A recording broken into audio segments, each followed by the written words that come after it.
Compacting trash with a smile. This is a dirty job, but someone's got to do it. That's true. We're doing this in service to the country. Absolutely. Well, great weather, great people, and a great cause. Has never been more gratifying. We're preparing pallets of snacks. I think we do about 50 pallets a day, and the snacks go right to the front of the troops in Gaza. And our incredibly important job, really a matter of national security, is compacting these boxes. It's an assembly line of hundreds of volunteers from dozens of countries around the world. It's one thing to give money, it's another thing to go to rallies and support, but it's something entirely different just to be here and lend physical support, doing whatever we can. And whatever they can involves packing boxes and doing the heavy lifting, all with the goal of providing supplies for soldiers fighting the war in Gaza. And fighting the war of public opinion against the Jewish people. My feeling is world opinion never saved one Israeli life. So a lot of us just don't care. You know, we feel that Israel has to do what Israel has to do to protect its own people. And if the world doesn't like it, well, too bad. The world doesn't like it when Jews fight back. The nonprofit organization Sarl Service for Israel has existed for decades. But since October 7th, the volunteer program has been overflowing with people of all ages, wanting to pitch in no matter what the cost. Since I started coming to the bases, I just feel so relaxed. I feel like my blood pressure's down, my temperature's down. I feel like I'm just walking on a cloud, and there's never a sense of anything negative. It's all positive, and I haven't heard a complaint from 80 Jews in a week, which is unbelievable. This one is for the Red Cross, and this one is for the UN, and they deserve it. Even 82-year-old New Yorker Rochelle Marshall suited up for her 18th Sarl mission. They thought I was too old to come here this year, and let me tell you, they made a mistake thinking that. And I'm so honored to be able to help these people that when somebody thanks me, I feel silly because these are the people who are making it possible for me to come here. I'm going home. I'm going to be away from this, and they're going to stay here. With young soldiers in Gaza for months, fighting for their lives and for the existence of Israel, every little bit of love and support helps. Especially now when we're getting bombarded with all kinds of messages outside and our kids are being attacked, I thought for lone soldier parents it would be really important to come together. We are packaging this week, it sounds silly, but different treat bags so that every day the soldiers would get something extra to eat versus their tuna fish or whatever the average food is. And what makes this particular Sarl mission so fulfilling and comforting is that mothers of lone soldiers fighting the war in Gaza are also volunteering and getting moral and emotional support in the process. I have a son in the Army today, right now, in Gaza. He's 20 years old. He came in about a year ago to join the Army. What we're packing here happens to be Shabbat bags for soldiers, and I know one of them is going to go to Moscow.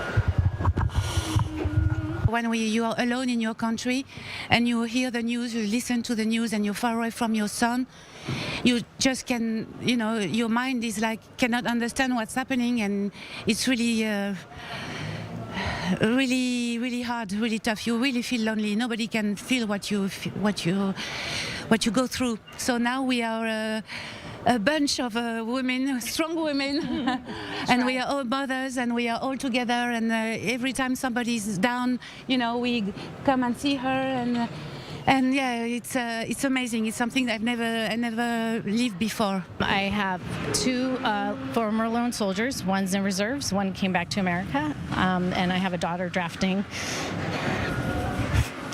Sorry, next week. And she feels really confident about her decision.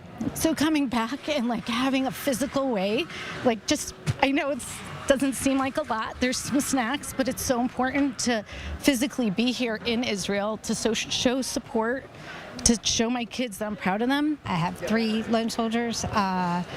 One has severe PTSD from his service, and it doesn't matter if they're my 3 soldiers or they're somebody else.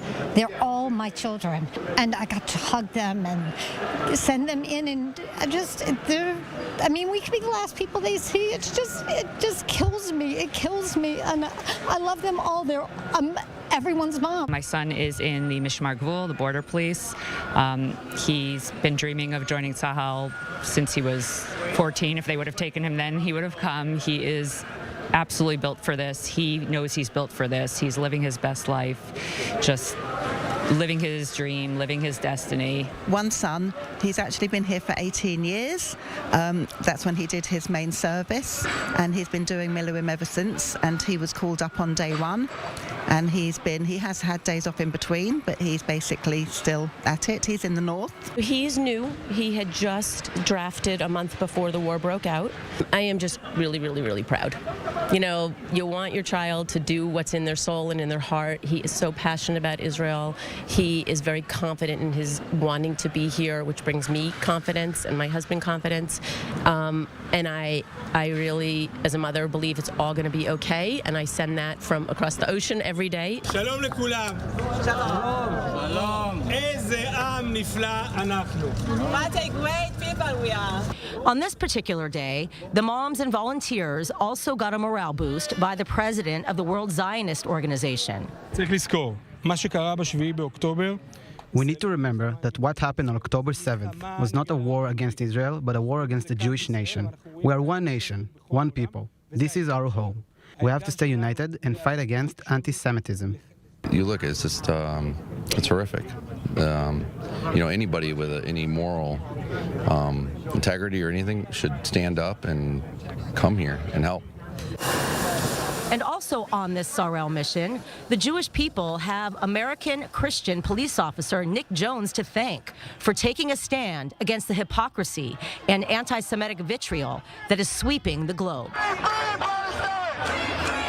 Well, I have friends that are Jewish, of course, and I'm part of the IDF. Every morning I get a briefing with them, and I hear and I see the videos of everything that's going on here. And if it were happening in America, we would do just like we did in Iraq and Afghanistan. We would stand up, we would go take care of business, and it'd be over with.